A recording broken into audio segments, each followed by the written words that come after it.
Let's have a little look at the bass part to Twist and Shout. Here we go.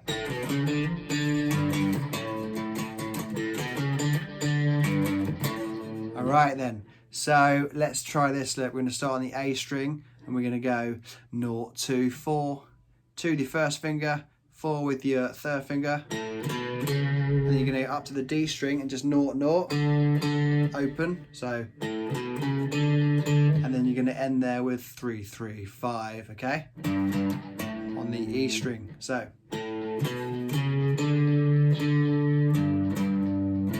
Right, thing to watch out for with this one is the rhythm. Da da da da da da da da. 2, 3, and comes in on the and there when you kind of loop it round again.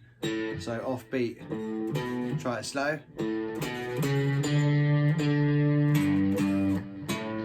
2, 3, and.